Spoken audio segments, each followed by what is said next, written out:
Hi everyone, I'm Anna. Today I'm gonna do a presentation reflecting on the same-sex situation in contemporary China from the same-sex works.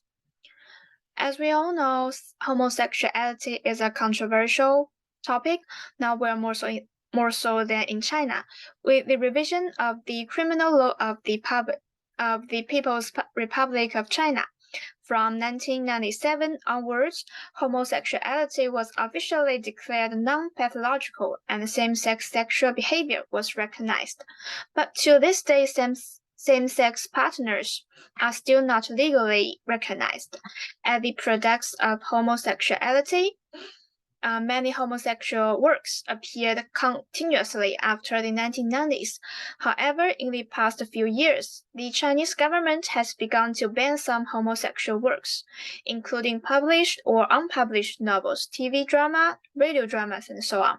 Many minority groups and young people who hope that homosexuality can be legalized in China are confused and disagree with this practice. So in this presentation, I will first provide the background information about it, and then I will use Burke's theory to expound the official stance and the measures on homosexuality. In addition, I will also stand on the perspective of some people who support homosexual works, use Aristotle's rhetoric to explain some of the reasons and the practices they put forward. Through these two relatively different viewpoints, we can finally explore the current situation and prospects of homosexuality in China. China's official stance on homosexuality, as I mentioned at the beginning, allows the existence of same-sex couples, but the law does not recognize such relationships. Regarding homosexual cultural works, although China has not clearly stated it, in fact, the government does not respect such culture, which means neither promoting nor preventing its development. Therefore, there are many homosexual cultural works emerging. For example, the famous movie Welfare My Concubine. This kind of works not only represent the controversial genre of homosexuality, but also expose the reality of family and love. However, with the emergence of too many homosexual cultural works, when they came to the forefront of culture and even impacted mainstream culture, the Chinese government began to take measures.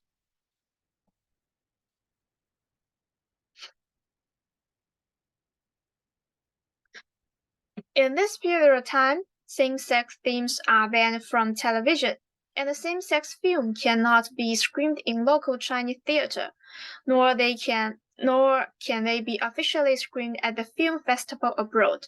Since 2017, Dutch film and television productions have also been banned from appearing on online streaming media. For example, the TV show called Addiction are banned from the television and removed from the shapes of major video sites in China. And in August of this year, Manbo, one of China's most trafficked live streaming software, removed many radio dramas with same-sex themes. From the perspective of Burke's dramatism theory, these actions are the agency of Chinese government. Behind these practices, Chinese official has two worries,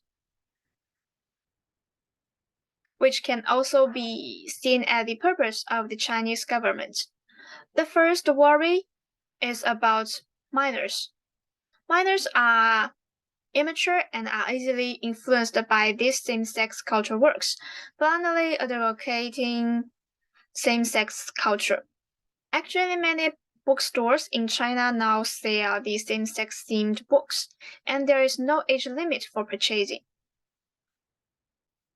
So minors are the culture of country, and their values should be healthy from the official point of view. They should not be influenced by homosexual culture prematurely, and avoid changing their sexual orientation under the induction of these works. In addition, Chinese official also worries about adults. According to men, some homosexual stories are mostly far away from reality, but some young audience confuse them with life, producing real love and does not aim at marriage and reproduction. Such biased cognition. A large part of influence of homosexual cultural works on adults is related to marriage and childbirth. A great similarity between works with same-sex themes is that due to the prohibition of law, the partnership between the two protagonists in the works cannot obtain legal status. So although they fell in love, they cannot marry and have children like most people. In this process, the value of not getting married and have children represents true love has been implicitly propagated, thus affecting the marriage rate and the birth rate in contemporary China.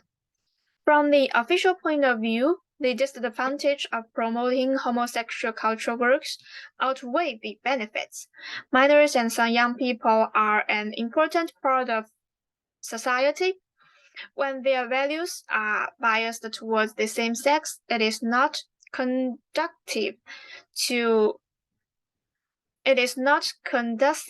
China's future development, at least from the perspective of marriage and childbirth. Positive development cannot be achieved, and this will lead to problem in the following up, populating aging, thus hindering the sustainable development of China's overall economy. As an official that represents the interest of majority of people, it needs to take a long-term perspective. Therefore, this practice and the concerns are understandable. However, there are still some young people who disagree with the Chinese official.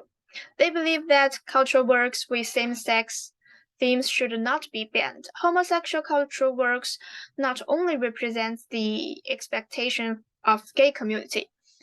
They hope that through the promotion of these works, the public can understand the gay community, thereby promoting the legalization of homosexuality in China. In addition, the significance of this type of work itself is also very important. The audience relieves stress by appreciating these works and interest them with some beautiful yearnings. They have different, this kind of people have different views on the two concerns of official.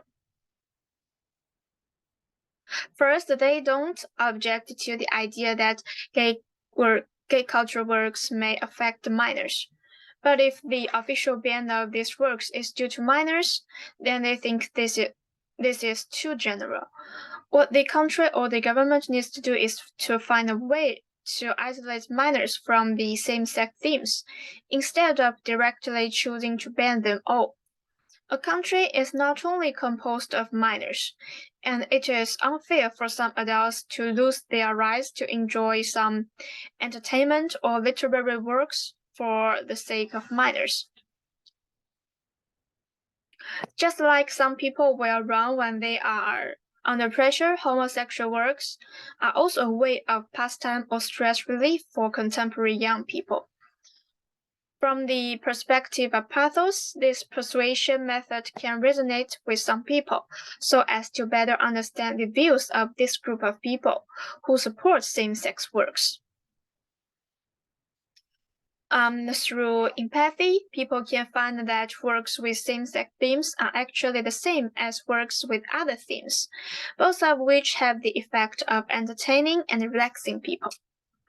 In addition, those who support the development of gay cultural works believe that these works do not really affect a person's view on marriage and parenthood. What really makes China's marriage rate and birth rate decline is because of status quo of this society. It is precisely because of seeing the marriage of their parents, or the living condition of the people around them, that many young people choose not to marry or have children. Although works with same-sex themes have influence in this respect, they are not decisive. The concern of official actually reflects that the Chinese government's disapproval of the value of homosexual works. But actually, many works of this genre actually have profound practical significance. Young people who support the development of same-sex works try to convince other people who hold negative opinions on same-sex works from the ethos level. For example, the science fiction novel Mushroom for 14 Continents ended as a novel with homosexuality at the main line. But the context of it shows people a brand new perspective of world, and it also makes people think about what is happening today. Will the action of human beings make the earth go to failure? This novel also won the Silver Award for Best Novel at the 12th Global Chinese Science Fiction Nebula Awards. In many cases, homosexuality is actually just a carrier, and other content under this carrier is also of great value. It's also of great value for consideration. The development of such culture is actually the more open development of Chinese contemporary culture. The official level representing mainstream value in contemporary China believes that same-sex works can exist, but it cannot reach a mainstream position. When the culture promoting homosexuality is about to surpass the mainstream culture, then the government has taken some measures to prevent it. But there are still some people who, as a non-mainstream existence, there are still some people who believe that homosexual cultural works should be developed, because it is not only represents the hope of legalizing homosexuality in China, but also a way of most people to relax. It is undeniable that most contemporary people cannot accept homosexuality, which is a mainstream existence, but when the mainstream overly affects some non-mainstream, then the mainstream needs to reflect. And when the non-mainstream is too radical and wants to become the mainstream, the non-mainstream also needs to think about its own way and the impact it will have. Behind the debate on homosexuality and the homosexual works, there is actually hidden the question of whether a country's development should focus on economy or cultures. The official approach stands for economics, while those who support the development of homosexual works are more cultural. This is not a question with a clear answer, but judging from the national condition from contemporary China, it is obviously that the economy is more important. In addition, this also means that the debate on the topic of homosexuality will continue for a long time in China. But when China's economy develops to a higher level, perhaps the official will make changes. Thanks, and this is all of my presentation.